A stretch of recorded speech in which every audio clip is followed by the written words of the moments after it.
Tisti, ki morate kdaj narediti kakšno prezentacijo, ne? Verjetno veste, kako to izgleda. Ne? Kje naj začnem, kaj naj noter dam in tako naprej.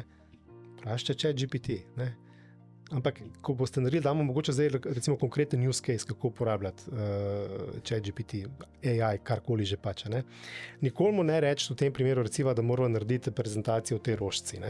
Ne mu reči, naredi mi prezentacijo v tej rožce. Ker če mu boš to naredil, boš dobil tako, da boš nezadovoljen, boš rekel, je za en direkt, to sploh nikoli ne bo šlo skozi. Se pravi, ne tega narediti. Najprej mu dajte nalogo, da zadevo razišče. Še predtem pa mu dajte kontekst. Najboljše mu je dati kontekst na način, ti si najboljši botanik na tem svetu in hkrati najboljši grafični dizajner na tem svetu.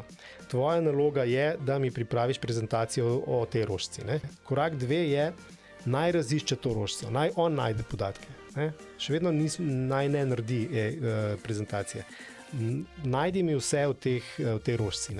Tle je zelo fino dodati, če hočete imeti kvalitetno strokovno prezentacijo, črpa izključno iz strokovnih virov, preverjenih strokovnih virov. In pojmo šele rečete, ok, zdaj mi pa naredi prezentacijo.